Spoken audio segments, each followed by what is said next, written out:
Assalamualaikum warahmatullahi wabarakatuh.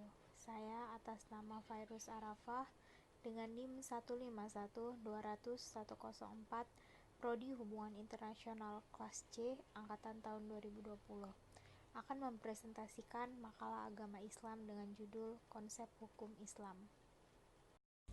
Islam adalah pengetahuan yang pure excellence. Mustahil memahami Islam tanpa memahami hukum Islam. Dapat dikemukakan bahwa Al-Quran mempunyai konsep hukum yang unik. Sebagai hukum Tuhan, konsep hukum dalam Al-Quran tentunya memiliki karakteristik yang ideal dalam mewujudkan keadilan.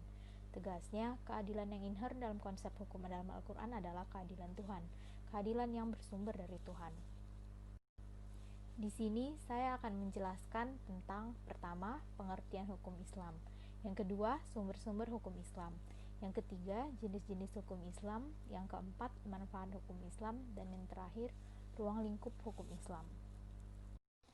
Pengertian hukum Islam. Di sini saya akan mengambil pengertian hukum menurut ahli, yaitu Muslihuddin tahun 1980, yang mendefinisikan hukum sebagai kumpulan peraturan baik berupa hasil pengundangan formal maupun dari kebiasaan, yang mana sebuah negara atau masyarakat mengaku terikat sebagai anggota dan subjeknya. Lalu, untuk definisi hukum Islam sendiri ialah syariat yang berarti aturan yang diadakan oleh Allah untuk umatnya, yang dibawa oleh seorang Nabi SAW, baik hukum yang berhubungan dengan kepercayaan atau akidah, maupun hukum-hukum yang berhubungan dengan perbuatan atau aliyah. Yang kedua, sumber-sumber hukum Islam. Sumber-sumber hukum Islam terbagi atas 4.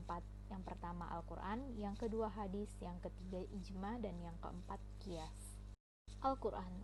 Untuk ini saya telah mengambil firman Allah pada surah Al-Baqarah ayat 2, yang artinya, kitab atau Al-Quran ini tidak ada keraguan padanya petunjuk bagi mereka yang bertakwa.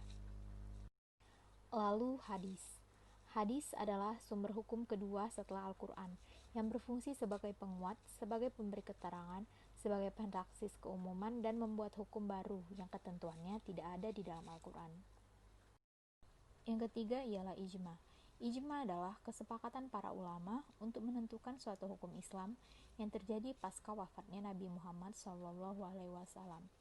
Ijma sendiri terbagi atas 2, yaitu ijma bayani dan ijma sukuti. Ijma bayani ialah kesepakatan seluruh ulama mengenai suatu hukum, baik lisan maupun tulisan yang menunjukkan kesepakatan. Dan kedua, ijma sukuti. Ijma sukuti adalah apabila para ulama mengeluarkan kesepakatan mengenai hukum dan sebagian memilih untuk diam. Diam di sini dimaksudkan mereka setuju atas hukum tersebut. Yang keempat adalah qiyas.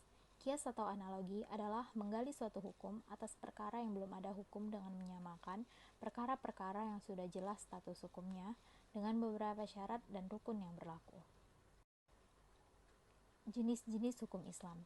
Jenis hukum Islam terbagi atas 2, yaitu hukum taklifi dan hukum wadhi. Hukum taklifi adalah hukum syariat Islam yang mengikat dan berlaku untuk orang mukallaf. Yang kedua, hukum wad'i, hukum yang menerangkan hukum taklifi ataupun yang jadi akibat dari penerapan hukum taklifi. Manfaat hukum Islam. Di sini saya membagikan 6 manfaat hukum Islam. Yang pertama, pemeliharaan atas keturunan. Yang kedua, pemeliharaan atas akal. Ketiga, pemeliharaan atas kemuliaan. Keempat, pemeliharaan atas jiwa.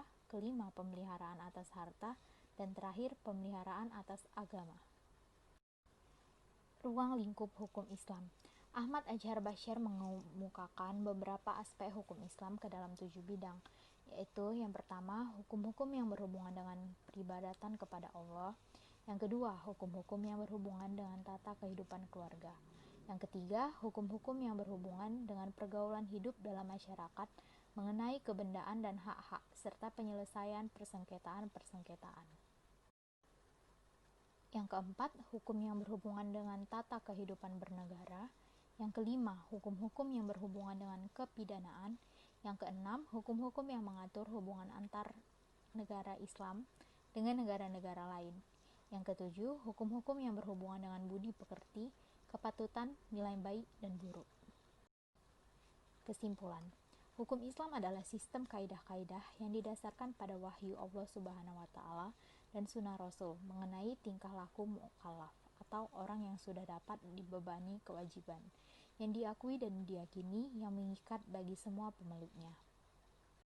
Sekian presentasi dari saya. Jika ada kekurangan atau salah kata, mohon dimaafkan. Wabillahi taufiq wal hidayah. Wassalamualaikum warahmatullahi wabarakatuh.